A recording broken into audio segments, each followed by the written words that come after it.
Welcome to the Rialto Marketing Podcast. Today's episode is a revenue acceleration series interview where we interview seven-figure B2B professional service firm owners and executives who are actively trying to grow the business and get to the next level.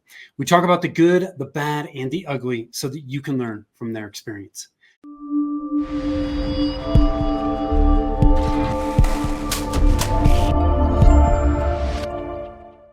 Hi, I'm Tim Fitzpatrick with Rialto Marketing, where we believe you must remove your revenue roadblocks if you want to accelerate growth, and marketing shouldn't be difficult. Thank you so much for taking the time to tune in today. I am super excited to have Mike Ray from Intelligent Technical Solutions with me. Mike, welcome. Thanks for being here. Yeah, thanks for having me. Glad to be here. Yeah, I'm excited to dig into this, man. So, really quickly, I'm going to ask you a few rapid fire questions. You ready to jump in with both feet? Let's do it. It's the Okay. only thing I know. So, what do you do? How long have you been doing it? Yeah, so I guess the easy answer is I work in sales. I've been doing that my whole life, so my whole adult life, so 18 years. But I currently work as the Chief Revenue Officer, and I've been doing that role for about 6 months now at this current company. Cool. Love it. So you're all about driving growth and driving sales. Love it. Yeah, I actually love sales, ironically. Yeah. So cool. What's you've been doing this 18 years. What's one of the most important lessons you've learned? I think for me, always be learning, always be growing. I remember having somebody tell me, when you're young, you think you're going to hit like this end goal. You're going to hit like the end point and everything is going to be good the rest of your life. Like you're going to hit that number. Yeah. And that person told me like, hey, it never ends. There's always something new to go after. And once I accepted that, it became more of a journey. So I think always be learning. There's always a way to get better. Yeah. I had somebody I respected a lot early in my professional career who said something that always stuck with me. And he was like, look, the day I stop learning is the day I start dying. Yeah. And I was just like, man, I don't know. It just, for people that are, right? It's either growing or it's dying. Yeah. It's never just there, right? No. We're a part of nature. So why would we be any different? Yeah. Yeah. That's a fantastic analogy. I like that one. In 18 years, you've seen ups, you've seen downs. What kinds of, do you have any kind of mantra or something motivational you say to yourself or share with your team to push through those roadblocks and hurdles? I think for myself, when I'm going through a tough time, right, it's easy to be excited and positive when things are going well. Yeah. I think when things are going tough, a lot of times I'll say to myself, I'm overcoming to become. Like I'm overcoming this to become something better. And so that's something that always stuck with me. And then in football, and I think even like Dwayne Johnson says something to this effect, but like no one will outwork me today. And because that's what I can control, right, is my output and my work ethic. And so those are the two things that go along in the back of my mind throughout the day. Yeah, I really like that. Because, if you think about, especially in sales and marketing, man, there's so many things beyond our control that impact the outcome. And it's so easy to get attached to the outcome, but I think we're so much better off if we can let go of the outcome and focus on what we can control that may have an impact on reaching that outcome. For sure. And also understand that we control more than we realize we control, right? And some people play victim to the result. It's like, oh, like that was out of my control. And it's like, well, if you would have asked the right questions or weren't afraid to ask the question that you were thinking about, that was in your control and you chose not to do it. And so you have to be careful with that. But there are things that are out of our control for sure. And that's why it's always funny to me when I hear people, I'm actively hiring right now. And I hear people say, well, like, oh, I have a background in this, but I could do sales. Like, I'm good at talking to people. Sales isn't hard.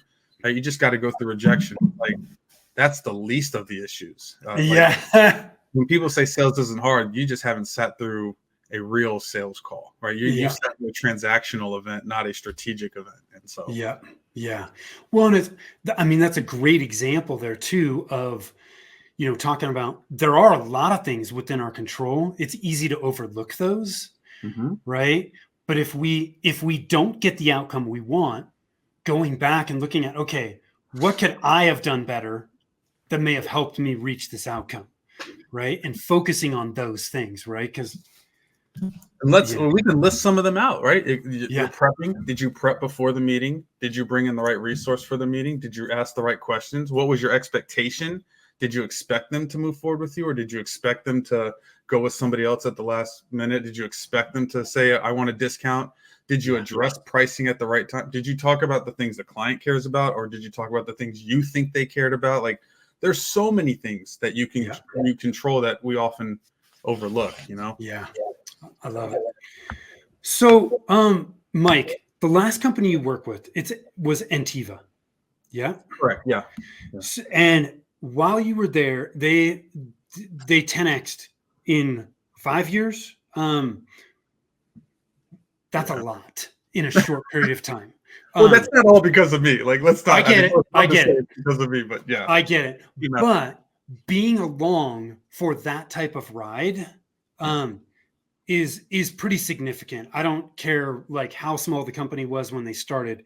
10xing in 5 years is a lot, period. What are some of your top, 2-3 learning lessons from that experience? Yeah, and just to get some context, right? I was in a VP of sales role. So I was part of the sales leadership, team, and we didn't have a chief revenue officer at the time. We had a great executive team. That's still a great company. But when I say 10x, we were 80 employees and 18 million in annual revenue. And in 5 years, we went to 800 employees and 180 million in annual revenue. And that was through organic sales, through mergers and acquisitions, which is big in the MSP world when you're private equity backed, and client retention, right? So like all three factors or pillars had to play a role here. And I was leading our organic sales effort. Yeah. So I think, top 2 or 3 lessons that I learned in that process. Number one has to be leadership. I had to grow and mature as a leader along the way. I couldn't always be, I was at a phase when I first started where I wanted to be liked. I wanted my team to like me and rally around me. And I had to learn through just development that good leadership is it's okay to be their boss, right? And it's okay to be a leader. That's what people want. They want somebody to look up to and follow, and somebody to make decisions when they don't know what to do. And so I think like part of leadership is accountability, holding people accountable. I think part of leadership is having the right standards and culture. Again, right, being their boss and not their friend, and then making sure you have the right people in the right seats and being able to evaluate that. Outside of leadership, I think just having the right strategies for growth was something that I learned along the way. There's a blueprint to building a successful sales team and growing it, and there's some time to build it up, but once it gets going, it's going to keep going. And part of that strategy for growth is organic sales, right? Like I mentioned before. So we had sales and marketing alignment, different channels that would drive revenue, and then proper alignment with sales and leadership within the company. There wasn't a conflict there. I think M&A, mergers and acquisitions, was another part, and then client retention. You can bring them in, but if you can't keep them, right, it's a never-ending circle. So yeah. So probably the last thing, if I gave you a third point, would just be agility. We were able to adapt during like COVID, right? COVID was a time where if you look at it, all of our clients were going into the office, and seemingly overnight, they all went remote, and we had to be able to adjust within days to provide that support. Right. And the companies who were agile enough to do that did really well. We did really well during COVID, during those years, especially on the new sales side. And so I think that was important. I think, being able to adjust, right? Like our first couple acquisitions were rough, and then we had some really good ones. And then maybe there were some acquisitions that were bigger than what we were ready for at the time, right? And so like you have to understand and be able to pivot and adjust based on some of the moves that you make. And then also just the evolution of the sales team, right? That's part of, being agile, right? And adjusting which target markets you're going after based on what makes sense for your company. And so those are some of the big things that I learned during that process. Yeah, I think agility is and flexibility is a big one, right? I mean, because when you're growing that fast, as the person leading the sales effort, man, they're acquiring, you're getting new salespeople coming in that you got to acclimate. And you've got, when you're growing that fast, it's hard to see some of the things that are coming down the pipe because they're coming so fast. Yeah. And you can't see them, until they're right there. And you have to have the ability to, okay, like we didn't see this coming, but we need to adapt and react to this. So, man, being flexible and agile, super, super important in that type of environment. When it comes up too, right? Because we had 26, I believe it was 26% organic sales year over year, right? Like growth and organic sales year over year, which is pretty good. And we talked to like operations, and they would say, we have a backlog, and I'd say, well, why don't you staff up? And they would say, well, is this an uptick in sales, and is it going to go back down and steady? And and there's always these conversations, right? And so being able to be agile enough to know, hey, this is coming, this is not coming, and then also proper forecasting is a part of that as well. But there's a lot of things that go into play in a business, and a lot of considerations to make when you're growing at a fast pace. Now, you had mentioned you recently joined ITS as the Chief Revenue Officer. Yeah. I'm curious, and I think a lot of people can learn from this. What are your top priorities for driving revenue growth as you come into a new organization? How do you approach that? Well, you got to think, right? Some of this is going to be overlap from what I learned at my previous company. And so number one thing for me was getting the right people in the right seats. Right. So when you look at, a lot of larger MSPs, from my experience, a lot of them are large because of mergers and acquisitions. And so they're a large company made up of a bunch of smaller companies. And so that's great. That's beautiful because those smaller companies typically have the white glove service and they have the relationships, and that's a beautiful thing. But when you come together as a big company, you have to also operate at scale. You have to have the right mentality. And so sometimes you don't have the right people in the right roles. And so we've had instances where we've had people who are, outside sales executives who are a better fit as an SDR or a BDR. They were really good at booking appointments, but they weren't able to run a full sales cycle. So moving them into that role, we've seen a 5x in productivity with them in just 3-4 months. And they're happier. They always have a smile on their face because they're in a role that they're succeeding in. And it's the right role for them where they are now. And now we have a good starting point, and we can help them evolve into the role that they want to get to, whether it's management, outside sales, whatever that role is. We can now work with them to help them grow professionally, right? I'm always like, hey, I want to help you grow personally, professionally, and financially. I think something else is that I'm focused on is training. A lot of, especially in the MSP world, there's not a lot of training that's given to sales reps. And it's so focused on what is our offering and what is our differentiators. And so we're doing a lot of training on, when we have that first discovery call with you, right? What are the 4 outcomes that we want? Well, one, we want to help. We want to identify, is there a problem that we can solve? Like, do you actually have a problem we can solve? If the answer is yes, do you as the business owner recognize that it's a problem? Right? Because I may say, hey, you have a bunch of security vulnerabilities.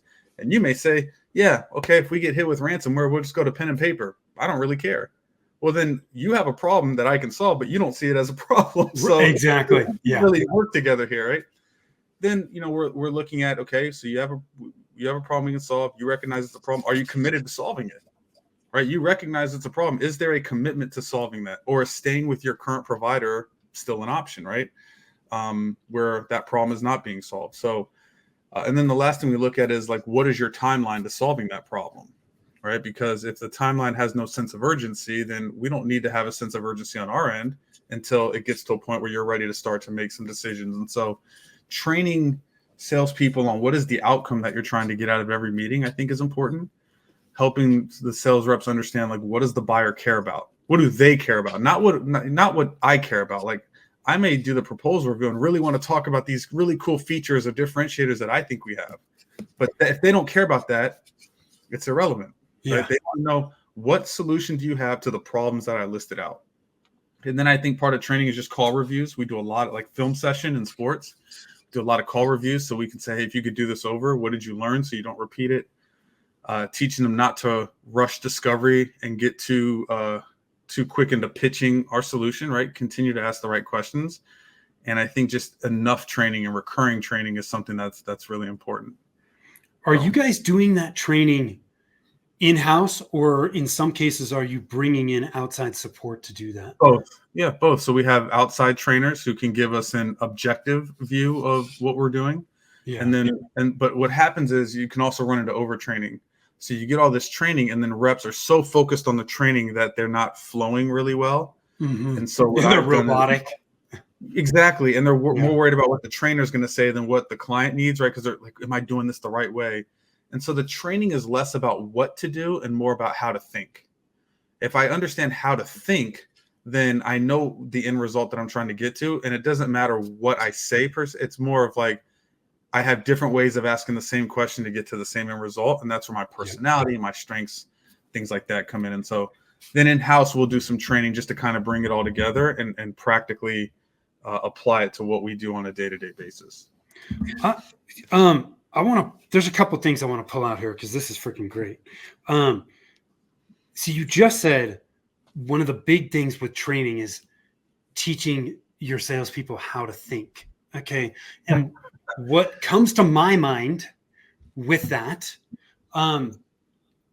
is that you can give them a methodology or a framework or a system to follow, but when they know how to think, they don't need a specific script that they say every single freaking time. It's, I'm going to walk people through the framework, but it's going to be natural because I know how to take people through it. Yeah. And that's a huge, I think that's the difference between amateurs and professionals. When people say, oh, salespeople make a lot of money, it's not because they close business. That's an end result of what they do. They make a lot of money because they think a certain way. I can sit down with a business owner and have a strategic, like-minded conversation and ask questions and see myself as just as valuable as you in this interaction, right? And that I can add value to you as a business owner. And that really I'm the expert here, right? If you knew how to do this, you wouldn't have engaged me in the first place. So let me ask the tough questions, the ones that everyone else is afraid to ask. Let me consult you. Let me educate you. Let me challenge you. But if I can think a certain way, right, that will elevate my sales skills. But if I'm dependent on a script, that means once somebody asks me a question that's outside of the script or the objections that I have listed out, I start stuttering. I don't know what to do. And that keeps you, that's a lid on your growth, right? Yeah. So teaching people how to think, it takes more time. It's more of an investment. But once they get it, the sky's the limit. Well, as much as we would love the easy button of a script, like when you're selling something as complex and complicated as IT, I don't believe you can do that effectively with the script. Look, if you could, I didn't mean to cut you off, but no, totally okay. If that could be solved with the script, and where AI is going right now, I could create an AI bot that uses that script that interacts with the client. So why do I need the salesperson? Right, exactly. So when salespeople can't be replaced by AI, why is that? Because there's a value that you bring that AI hasn't got to, at least not yet. Yeah. And it's asking the right questions. And people say, well, what are you going to say next? I have no idea. What I'm going to say next is completely dependent on what the client says right now. Yeah. Right. So I also want to jump back because you talked about these steps of understanding the problem. Does the potential client recognize that that's a problem? Mm-hmm. Are they committed to solving it? And what's their timeline to solve it? Is that the basic framework that you guys follow to try and work through as you go through the sales process, or where does that come into play in your process? Yeah, so that's the framework for our first discovery call, right? And okay. So got it. And look, it's not, I can give away the secret sauce because you still got to know what questions to ask. But yeah, exactly. But when most MSPs are having that conversation, here's how it typically goes. Okay, hey, tell us a little bit about yourself, your company, and what are some of the challenges that you're having? And they say, oh, it's slow response times, and we feel like we're not getting what we're paying for, and we're not really sure what cybersecurity looks like, and we feel like they should be telling us what we need to do with technology and not us asking them questions. Okay, great. So let me tell you a little bit about who we are and what we do. And yeah, look, we can solve all that. And here's how we solve it. And they go into pitch mode. But with what that client just said to me, there's so many questions I could ask. Right. Yeah. And I don't it's what I need to understand is, okay, so you have this challenge. How does that challenge impact the business? And what's the ripple effect of that impact? And who else is voicing their frustration with that impact? And why haven't you done anything yet about it? How long has this been going? There's so many questions I can ask just to identify the problem. We haven't even gotten to, are you committed to solving it? Right. So many times you get to the end of a sales process and the reps are like, well, they didn't do anything. They stayed with their current provider. Like, or here's a good one. I'm forecasting this deal. Okay. Why are they making a decision? Well, they have to make a decision. They have so many security issues and they're just not happy with their current provider. But it's like, no, the sales rep is emotional here, telling me that they have to make a decision because I think they have to make a decision. No, what evidence has the client given you that they are going to make a decision? Is staying with their current provider an option? Well, I don't know. Did you ask? What's the delta between what we're charging and what they're paying today? Do they understand? Is the problem big enough that it's worth the delta? Because here's a good point. I'll pay $1 for an aspirin when I have a headache, but I'll give my entire life's income away to get rid of a brain tumor. Right. So the size of the problem determines how much I'm willing. The size of how I see the size of the problem, not the sales rep. How the client sees the size of the problem will determine how much they're willing to spend to solve it. Right. Yeah. So we have to help them realize and tell us how big the problem is by asking the right questions. Yeah. And your questions are just guiding them through this entire process. Yeah. That aspirin one was good. I just thought of it. Yeah. On your feet. I mean, I'm totally impressed. So I know having a sales function is a huge focus in the MSP space, but many of them struggle with it. Like, how do you go about building a sales team? And what metrics do you track? How do you run we already kind of talked about how you run that first sales call a little bit, but we can certainly dig into that more. But just, can you walk us through some of your thoughts on that? How do I build? What are important metrics? I think it depends on where your company's at. A lot of MSPs are owner-led sales companies, or they get a little bit bigger and they have a small team, maybe 5 reps or less, something like that. So it really depends. And then as you get bigger, the things that you're looking at and how you build that sales organization change. But like if I was starting at the beginning level, like when I came to my previous company, they had 1 rep when I got hired there, and we had to build out the sales team. And then through some acquisitions, we got more salespeople. Then we had to hire salespeople. So if I was going to start from the beginning and say, like, I'm not going to be owner led, I want to build out a sales team. The first thing I'm looking at is, I need hunters. Right. So the first mentality is, are they competitive? Are they hunters? Those are people that I'm looking for. I quite frankly didn't care. Matter of fact, my top 2 producers didn't have an MSP background. They came from like a payroll company. I think it was Paycheck or ADP or something. But they were still used to prospecting and hitting doors, that they had work ethic. So I can teach you our services. I can teach you this, but I can't teach work ethic. So the first thing I'd look at is do I have somebody who has a hunter's mentality? And hunter doesn't mean aggressive. Hunter means that they're they're consistently out there looking for business. Okay. And so that would be the first thing. And then, I would be tracking and making sure we create a culture of excellence, a high performing, performance-based is probably a better way to say that, or performance-based sales team. And I would be tracking metrics around how many dials were made that week. And I can hear it already. Oh, well, cold calling's dead. Nobody answers the phone. Well, if that's the case, then why is my team, right? Why are they all booking 2-3 appointments a week from just phone calls? Why do we have an SDR team that only makes phone calls? They're not doing email sequences, right? Yeah. People do answer the phone, but you got to there's a strategy behind that. But the phone calls do work. Okay. That doesn't mean you avoid the email sequences. It doesn't mean you avoid LinkedIn and all that stuff, but that's where I would start.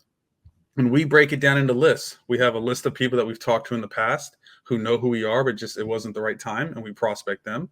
We have a list of people that we've marketed to, but we've never met with. That's a warmer list. They've heard of our company. And then we have a list of ideal, right? The Dream 100 or Whale 100 clients that we'd love to bring in. That's more strategic. And so you have these lists, and the sole purpose of that first call or that prospecting is to sell the meeting. It's not to sell them on why they should come to our company or why they have a problem. It's to just say, hey, if you take a call with me, that call is going to be so good that it's going to be worth your time. There's value in taking the meeting, so sell the meeting. Then in that first call, I'm going to ask you some good questions to figure out if there's a problem that we can solve. So the metrics we're looking at is like, how many dials did you make and the number of appointments booked?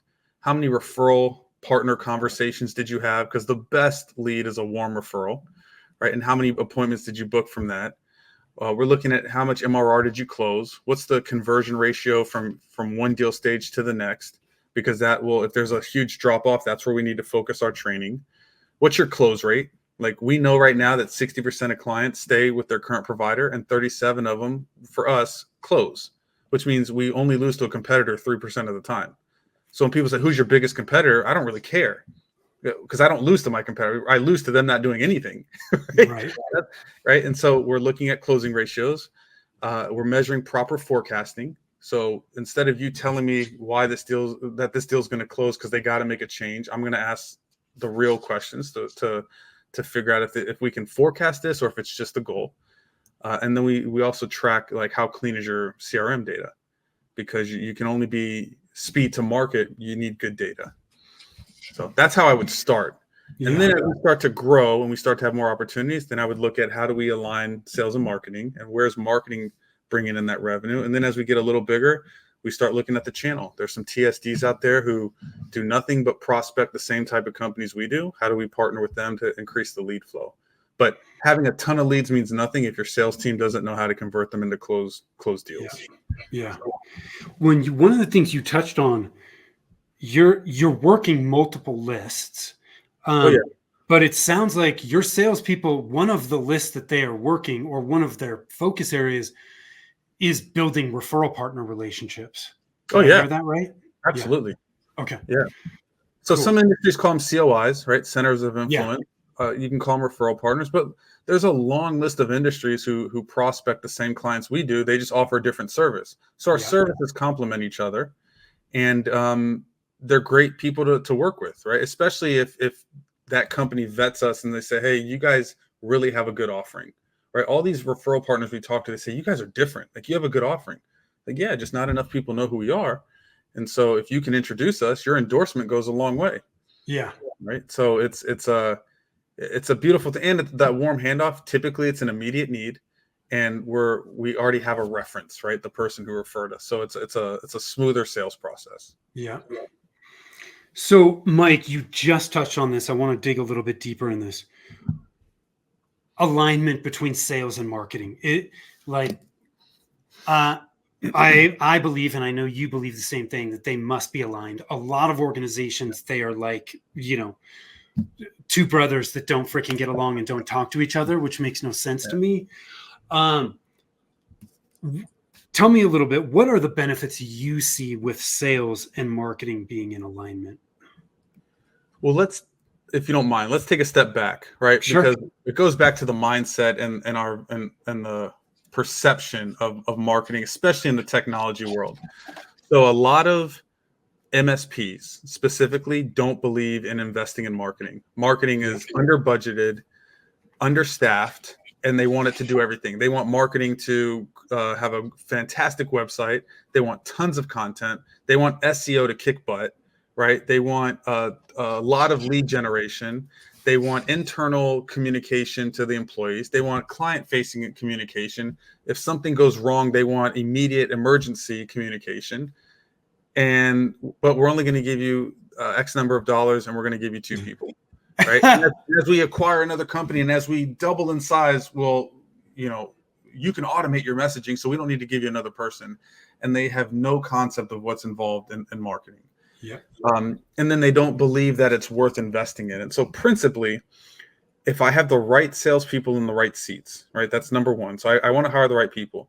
But then if my let's say my executive team, we're sitting down and we say, hey, for 2025, this is our sales goal, right? This is our revenue goal.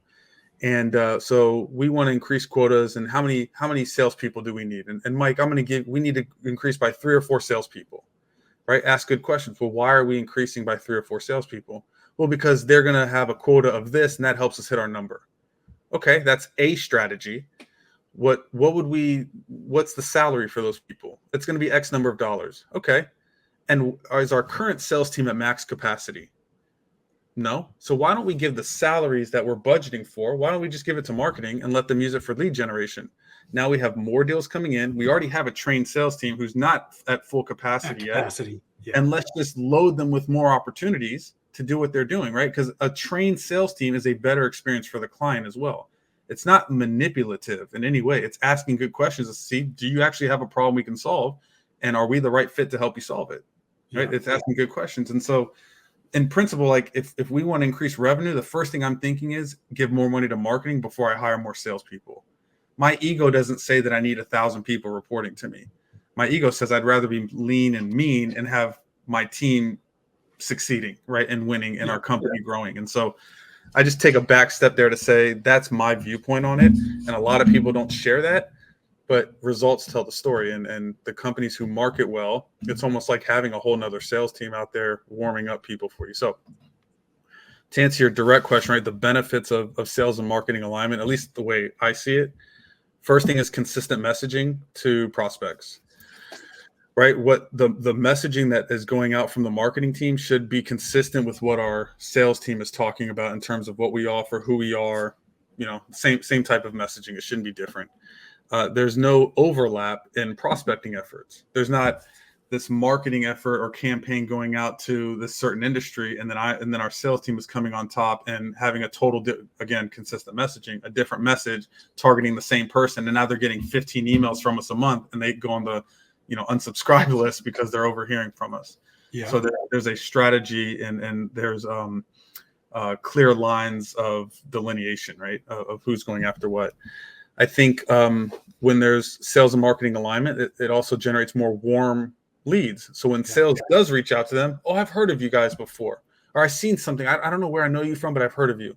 It's not like, who the heck are you? Right? We've heard of you. And sometimes it creates this image that we're bigger than we really are because they keep hearing about us.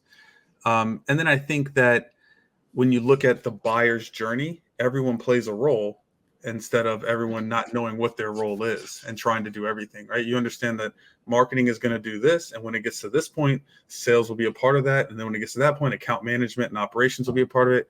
And the whole customer's journey is a smooth process because everyone's on the same page. Yeah. And I think that's super important. I think that's what takes you from a really professional type of company. It takes you to being a professional type of company and not just I don't want to say mom and pop shop, but a less professional type of company. And people will pay more for that because the experience is better. Yeah. Well, I think too, if sales and marketing are communicating well, the sales team is having far more conversations with prospects than anybody in marketing is. And the information that's gleaned from that is incredibly valuable. And so I think there needs to be a two-way communication going back and forth because that communication is going to help everybody that's involved. Yep. And that has to be part of a company's culture, right? Like, it's not just going to happen. So we have bi-weekly sales and marketing alignment meetings. We go over, hey, what questions are buyers asking? And should our marketing team create content around that, right? So that way because if they're asking you that, they're probably asking Google that, right? What things are you hearing out there? What are the challenges? You'd be surprised. Our marketing team has asked us, and they expect us to say, well, everyone's asking us about AI, which some people are, or everyone's asking about cybersecurity. But a lot of them are just like, can we just get onboarding and offboarding of users done correctly? Can we get a better response? Like, they just want the basics. Yeah. And if you can get the basics right, then I trust you for the newer things that everyone thinks are the shiny objects. But a lot of clients just want the basics. They want IT to work in our world, right? They want IT to work. They want guidance on what else is out there that could help, that from a technology standpoint, that would align with their business goals and maybe where technology can be used as an accelerator in hitting it. And they want to know that if something goes wrong, we're on it, and that they don't have to reach out to us. We can proactively reach out to them. If those things are in place, then they're open to hearing about cybersecurity. They're open to seeing how they can use AI. But if those things are not in place, they're afraid to try those things because if this is bad, these things could only get worse, and so yeah, I think that whole thing is just important, right? That Yeah. whole alignment. Did you touched on, in answering that question, you touched on everything that I would have typically touched on as well. So I appreciate you for doing that. You freaking knocked that one out of the park, man. It means a What, lot coming dude? from you. You're the marketing Yeah. guru. What didn't I ask that I should have? I don't know. I think we covered pretty much everything. We covered a lot of ground. Yeah. Yeah. So what? I mean, dude, you've been doing this 18 years. I mean, like, knowing what you know now, anything you would do differently? Yeah, I think there's always things that you could do differently. The problem with that question is if I did it differently, I'd be in a different spot. And I wouldn't know the things that I know, right? Sometimes you got to be hard-headed and go through certain experiences. And like I would love to say, oh, I would have done this differently because then I'd have been a CRO much earlier in my career and I would have had all this success. But had I not gone through some of the things that I went through and some of the setbacks, right, then that's what prepared me to be where I'm at today. And so, what would I've done differently? I probably would have, worked harder, put more time in, studied more, like all those things.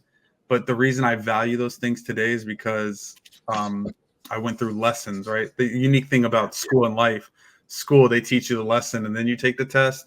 Whereas in life, you get the test and then you get the lesson. You do the test first and then you get the lesson. And so I think that I probably wouldn't change anything, quite frankly. I'm still young, got a long career ahead of me, and excited about what we're building. So yeah, I love it, man. Where can people learn more about you? Head on over to LinkedIn. The easiest way is just go over to LinkedIn. You can check out our company through my LinkedIn profile. I'm posting things all the time, little tips here and there that have helped me in my career, and I'm pretty well connected. And so if you reach out to me on LinkedIn, would love to at least get to know who you are and see if anyone in my network is somebody that could add value to you. Cool. Well, Mike, we will make sure that your profile link gets in the show notes so people can connect with you. But look up Mike Rea, and that's RHEA on LinkedIn. Connect. Mike, it's been a pleasure connecting with you twice now, so I appreciate that. Those of you that are watching, listening, we appreciate you doing so as well. You can connect with us over at rialtomarketing.com or head on over to revenueroadblockscorecard.com if you want to know which of the 9 revenue roadblocks are slowing down your growth. So thank you. Until next time, take care.